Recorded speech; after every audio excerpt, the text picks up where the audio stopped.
Hi, folks. Welcome to Crisco's Corner. Hi, folks. Welcome back. Those of you that are new, welcome. Interesting article in PJ Media.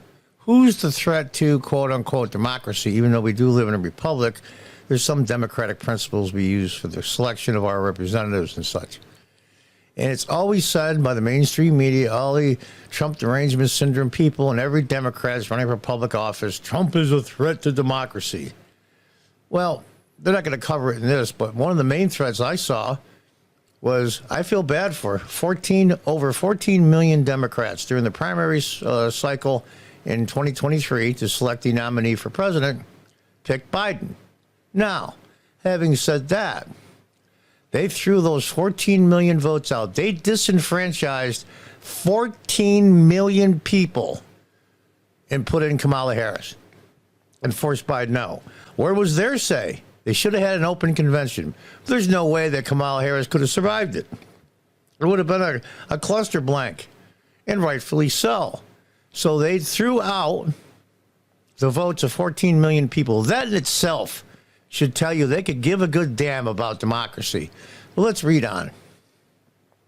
It's almost become a cliche today when someone on the left calls Donald Trump a threat to our democracy. Never mind that we're a republic, the rest of the left wants you to believe that Trump will usher in some sort of dictatorship. If that was the truth, he was a dictator, how did he allow then the impeachment trials?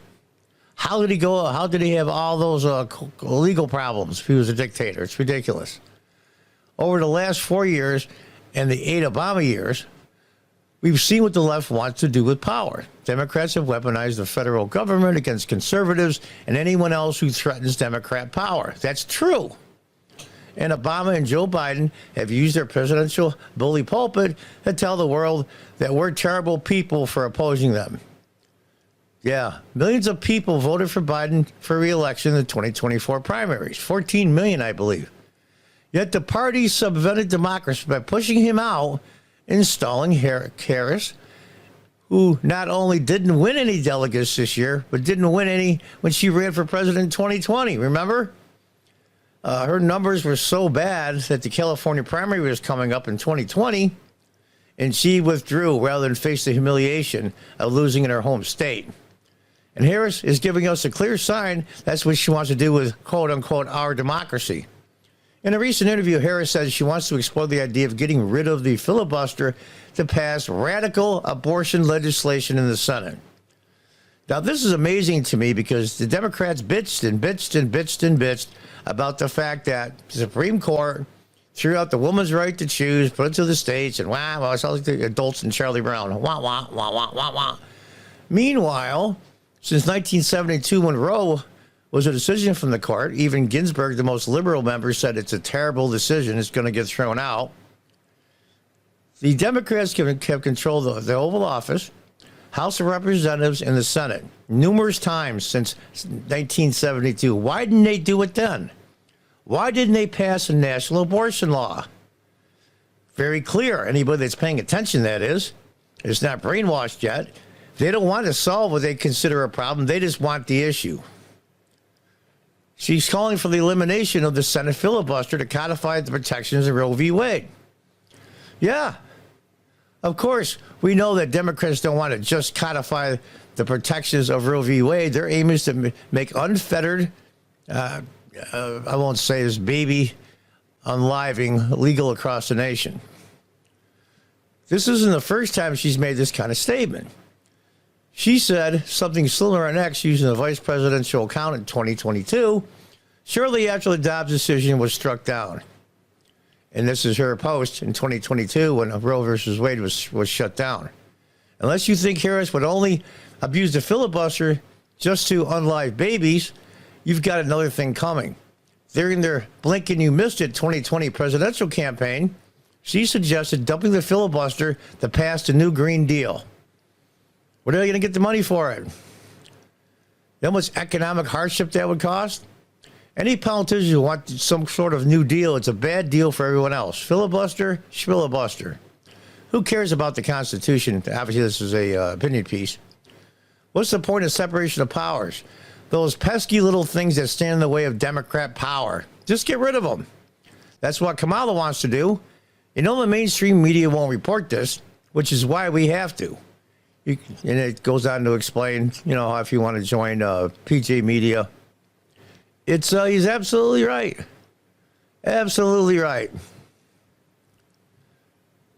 The Constitution, Bill of Rights, and all those good things used to be Democrat pillars, especially the Bill of Rights. First Amendment, Second Amendment, especially the First Amendment. That was a pillar of Democrat Party thinking just when Bill Clinton in the 90s was president.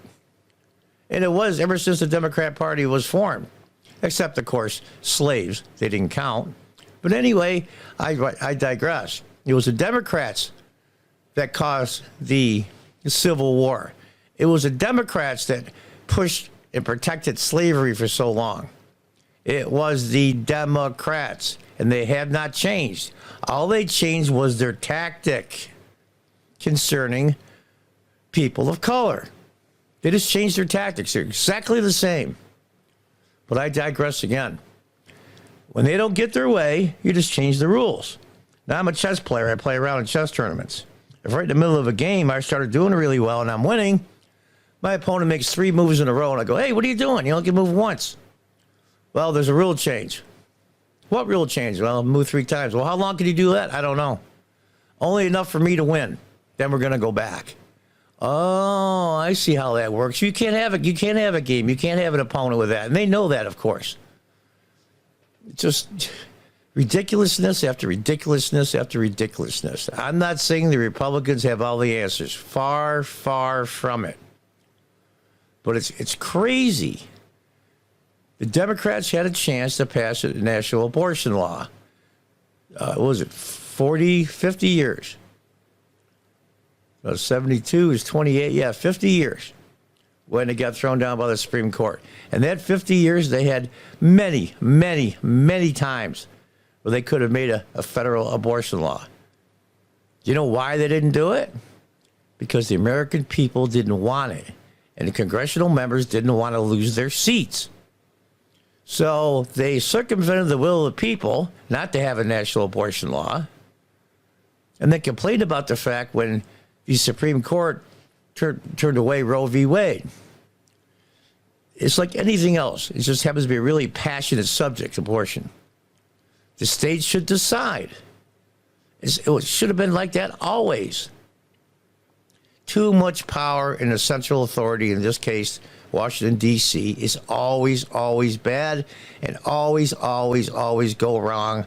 There's never been an exception throughout human history that a centralized government that's got control in their tentacles of everything in life, it always ends up a shambles. Always. So who's the real threat to democracy? If Trump was the dictator, could do anything he wanted to, then he wouldn't allow the impeachments, which was against the Constitution, so he couldn't stop it, of course. And all the other things that Trump could have done. But he didn't, because he didn't have the authority. The Constitution said no, and he went along with the rules written down. Now, did he push the envelope a little bit? And there's a couple of things in 2020? Yeah, a little after the election. I don't want to go into that now. None of that was illegal, and none of it was unconstitutional. None of it. The Democrats want their way because they think that they are the very good guys. And their opposition, in this case the Republicans, they're the evil monsters. And anything we do to fight evil is okay, as long as we do it because our intentions are good. That's the flaw in their logic. It's been a flaw in logic throughout human history. So who's the real threat to democracy? You don't have to be Sherlock Holmes to figure it out. But there's 40 plus million Democrats, registered Democrats, that think that's okay. So does that mean we're going to start unraveling this country? Maybe. We'll have to see. We've been in worse spots, but not by much, though. So think about that, you Democrats out there that I can't vote for Trump. He's a bad. Kamala Harris is a woman. She's non-white. And those are the reasons you want to vote for president? You got a right to be stupid. If you hate Trump's guts that much and can't vote for Kamala because she's bad news, don't vote for either. Just vote down ballot for Congress and local elections, statewide offices. Do that. At least have some influence. Make your vote count. But just don't vote for somebody because you hate the other person. That's ridiculous. Think about that, folks.